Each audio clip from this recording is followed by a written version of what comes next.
Thom Nelson. He's the Outagamie County Executive, great state of Wisconsin. And above and beyond that, he is a U.S. senatorial candidate, wants to take the seat that's currently being held by Ron Johnson. Thom, welcome back to the big show. It's always good to be on. Thanks for having me, buddy. Well, Thom, now it's official. You got in the race a long time ago. I believe you were the first Dem to declare your candidacy, but Ron Johnson's joined you. He also is running for re-election. First and foremost, Thom, how much issue do you take with the fact that a guy like Rojo went on a show like this and promised a guy like me he'd be done at 2 terms? And of course, he's got to break that promise to run for re-election. I mean, I got to think his wife at least is stinging from his hypocrisy. Or what's your thoughts, sir? Well, I don't want you to feel unspecial, though, but I don't think you were the only one that Senator Johnson lied to.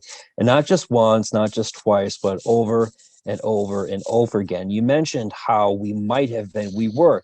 Not only was I the first Democrat to get into this race, we're told I was the very first Democratic challenger in the entire country. So, not because I love campaigning, but I kind of guessed. I guessed that this fellow was going to run for re-election, even though he promised that he would not. See, Ron Johnson lives about 23 minutes away from me. And I just kind of felt this, you just had this sense, though, I bet this guy's going to go back down from his word and he's going to run. And sure enough, after the 2020 election, spending all the Sunday mornings in front of all the Sunday morning TV shows on Fox News all the time, it really showed that this guy was going to run again. So I'm not surprised. I think a lot of folks are, though, but unfortunately, this was our guess, that he was going to run again. And we've spent 14, 15 months in this guy's grill, giving it to him day in and day out, because we knew if this guy was going to get in, we needed an alternative and we needed someone working on it right away, because he's the incumbent. He's the incumbent. He's going to have gajillions and gajillions of dollars. And the best thing he could do is put someone up there, challenge him right at the beginning, which is exactly what we did. So I think this has best positioned our campaign to succeed, to say nothing about furthering the greater cause of holding Ron Johnson accountable. Well, he calls himself, in his logic, at least in the rollout video, well, he's a truth teller. And that's why he's got to break his word, because he's got to go back to DC and tell more truth. Thom, I don't think that's it. But anyways, I think he likes the power. I think he likes the title. The filibuster. We've talked a lot about the filibuster here this week. And obviously, we've got a problem. The Joe Biden agenda, be it the Build Back Better, be it the Voting Rights Act, well, it's not going to move forward, not as long as there is a filibuster. And apparently, the Democratic Party cannot move forward as long as we've got these centrist Dems that refuse to get on board with the Biden agenda. Well, Thom, we could help solve that problem if we could win this seat in Wisconsin. So, assuming you are the nominee and the eventual senator from the great state of Wisconsin, where do you stand on the filibuster? Where do you stand on voting rights? Well, first of all, I don't call them, centrist Democrats.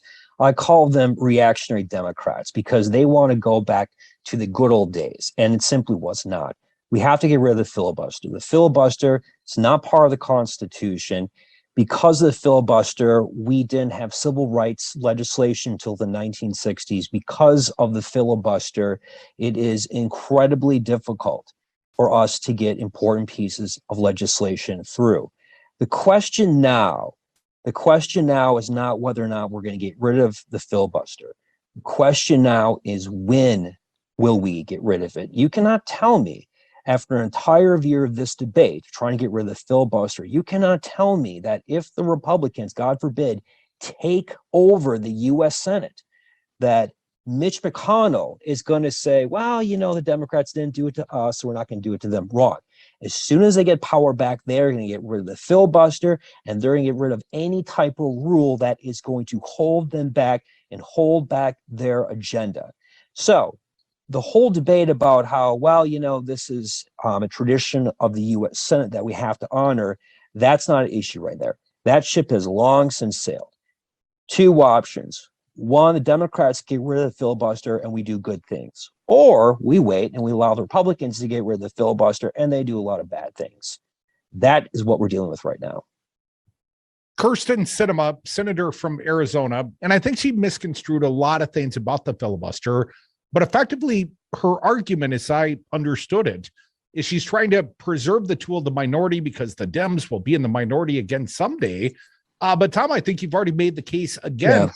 Well, Mitch McConnell, when it came time to impanel Coney Barrett, well, they got rid of the filibuster for that. When it came time for the Trump tax cuts, they used reconciliation for that. When it came time to honor the full faith and credit of the United States and set aside the debt limit, the Dems and the Republicans kind of found a workaround, a carve out to the filibuster for that. Thom, it's just an argument that doesn't seem to hold any water, because just when we would think we would need it, the Republicans by a simple majority vote can take it away anyways. What you should do, Mike, right now is to take the microphone out of the holder and drop it on the floor.